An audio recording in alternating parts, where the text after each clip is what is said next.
Have you heard about river cruises, but you're not quite sure what they really are, and you're exactly in the right place? And I just want to thank you. It's wonderful that you're even exploring this idea. Every great journey begins with curiosity. Hi, I'm Oksana with Signature Travel Channel, and if you love river cruise reviews, first-time river cruise tips, and expert advice, make sure to like this video and subscribe. I post new river cruise content regularly. In this video, I'm answering the top 5 questions I hear from people who are completely new to river cruising. We'll talk about what a river cruise really is, what's included, and what typical day feels like on board, the best itineraries, and the best European river cruise lines. I'll explain in a simple way so you can decide whether river cruising is the right style of travel for you. Let's start at the beginning with the most basic question: what is a river cruise?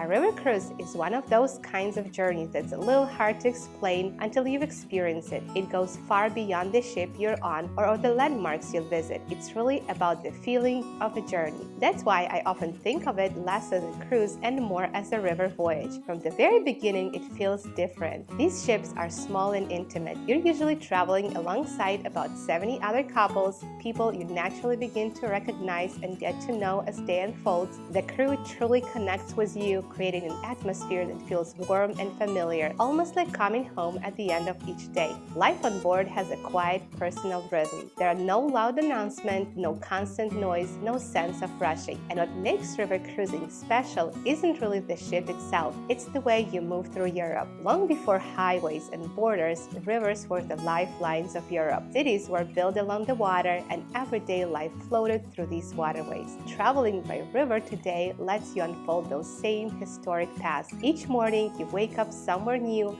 right in the heart of town. You step off the ship and you're already there. You discover places you might never think to plan on your own, small towns, hidden villages, places that feel real and lived in. Often, day begins with a short guided walk to give you context, and then you're free to explore on your own. And at the end of the day, you return home because your ship is your home for the journey. You unpack once, meals reflect the region you're sailing through, and while you sleep, the river gently carries you onward. I still remember my first river cruise. What surprised me most wasn't just how beautiful it was, but how easy it felt. River cruising is designed for curious travelers who value meaning over motion. And when you return home, you don't just bring back photos, you bring back the feelings of having lived in a small, authentic slice of European life, and that stays with you. One of the questions I hear most often, especially from first-time travelers, is what is actually included on a river cruise. And the best way to explain it is, a river cruise is designed so you can focus on experience, not the logistics. From the moment you step on board, many of these everyday travel decisions are already taken care of. Your accommodation, your meals, and the general rhythm of each day are thoughtfully arranged without even feeling rushed. Your ship is your hotel for the entire journey. You unpack once, settle in, and your room stays the same as you travel from place to place. All of your meals on board are included, and they're closely connected to where you're sailing. Breakfasts are relaxed, lunches unhurried, and dinners often feature regional ingredients and traditional dishes inspired by destination along the river. On many river cruise lines, wine, beer, or soft drinks are included with lunch and dinner. Then there are the excursions. In most towns, guided walks or tours are included to help you get oriented, to understand the history and the story of the place. These introductions give you context, so later in the day, when you explore on your own, you truly understand what you're seeing. That balance is what makes river cruising so special. You're supported but never controlled. You're free to slow down, skip something, or simply sit in a cafe and watch daily life unfold. Transportation between destinations is included as well, but instead of buses or trains, the river quietly does the work for you. On board, you usually find 24-hour coffee and tea, comfortable public spaces, and sun decks designed for scenic sailings. Depending on the cruise line, gratuities and port fees may also be included. And then there's enrichment included gently into the journey, a short talk about the region, a local historian sharing stories, or musician coming on board to play traditional music. Many ships also offer pools, wellness areas, bicycles, and inviting outdoor spaces. When I think back on my first river cruise, what stood out wasn't just what's included, it was how little I had to think about it. I wasn't managing reservation or logistics, I was present, I was observing where I was, it was how little I had to think about it. Not just meals and excursions, but peace of mind and freedom to enjoy the journey as it unfolds. Another really popular question I get is, what is the day actually like on a river cruise? A day on a river cruise doesn't really begin with an alarm clock. It begins with a light. You wake up naturally, often to soft morning light coming through the window, maybe a river bank drifting past, a quiet town just beginning to wake up, or sometimes another ship docked peacefully right beside you. You get dressed at your own pace and head to breakfast. Some mornings you sit inside, other days you choose table by the window, watching the scenery glide by as the day slowly unfolds. There is time to linger,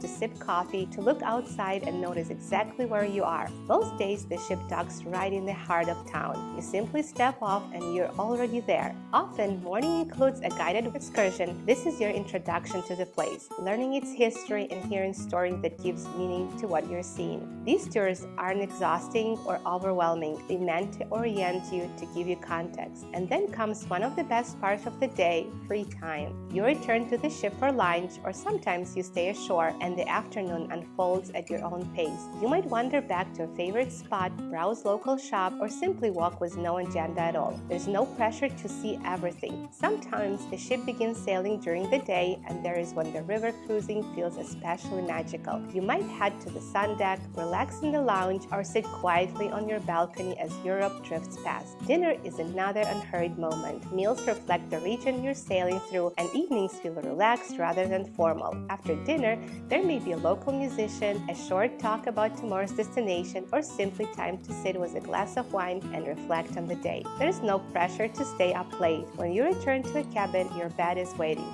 The ship moves gently through the night, and while we sleep, tomorrow's destination draws closer. What I love about a day on a river cruise is the rhythm. There is a structure, but also freedom. Each day feels full, but never busy, and far more memorable than you ever expect. And if you'd like to see what this actually looks like in real life, I've shared a video where I take you through an entire day on board on a river cruise. I'll link that below. One of the most common questions I hear next is, what is the best itinerary for a first-time river voyage? And the good news is this: if you're just beginning, there are a few routes in Europe that are especially welcoming and easy to fall in love with.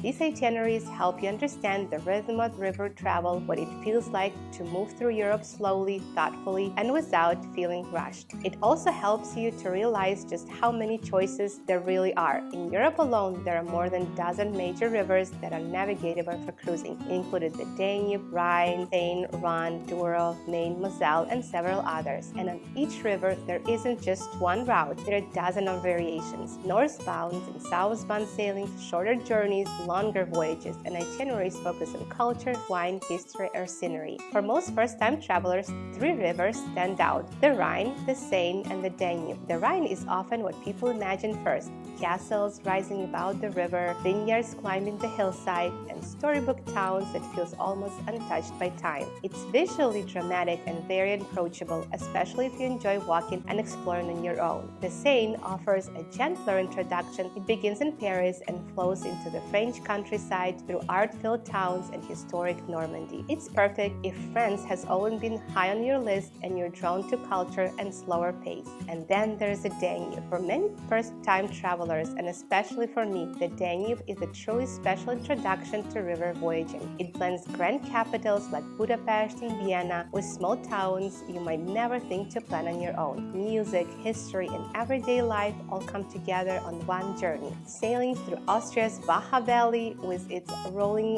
vineyards and timeless beauty, you begin to understand why river travel has mattered for centuries. That's why the Danube is often my favorite recommendation for a first river voyage. It offers both the iconic and unexpected without ever feeling overwhelming. But here's the most important things to remember. While there are wonderful first-time routes, the best itinerary is always the one that connects with you. What's on your bucket list? What do you want to see, and how do you want to feel as you travel? That's why thoughtful planning makes all the difference. And once you start thinking about itineraries, the next natural question becomes, which river cruise line is the best? This is where I like to pause for a moment and gently reassure you. There isn't one single best river cruise line. There are many excellent ones, and each is designed for a slightly different type of traveler. Some people are drawn to a very streamlined, consistent experience. Viking River Cruises is well known for its clean design, strong cultural focus, and adult-only atmosphere. atmosphere. It feels calm and predictable in a good way and very approachable for a first-time river traveler. Others enjoy a more immersive food and wine-focused experience with active options built in. Ama Waterways is especially popular for its culinary program, wine experiences, guided bike tours, and lively but still relaxed on board feel. If spacious cabins and constant connection to the scenery matters to you, Avalon Waterways is often a great fit. Their ships are designed so you're always close to the river, whether you're in a room or relaxing in the public spaces. Travelers who love bold design and true boutique hotel atmosphere are often drawn to Uniworld Boutique River Cruises.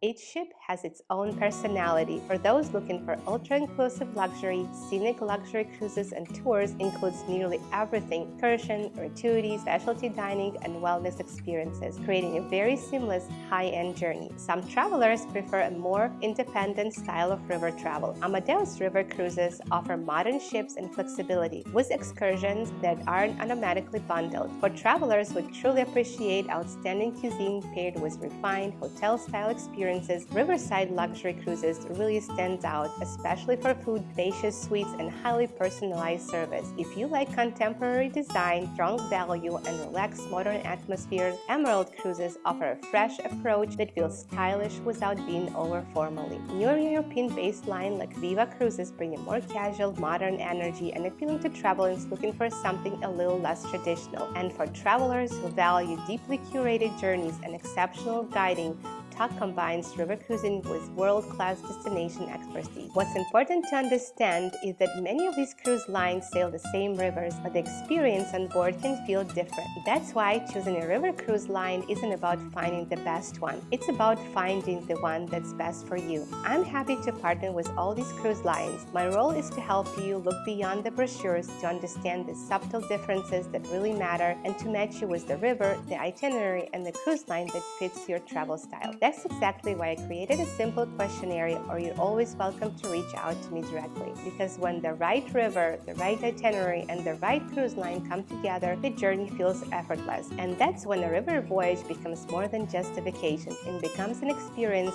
you'll want to return again and again. If you enjoyed this video, please like it, subscribe to my channel, and leave a comment below. Thank you so much for liking and subscribing. I truly appreciate your support more than you know. I'm excited to bring you even more river cruise content. You can find all of my contact information in the description below or visit signaturerivercruiseplanners.com. God bless you, and I'll see you in the next video.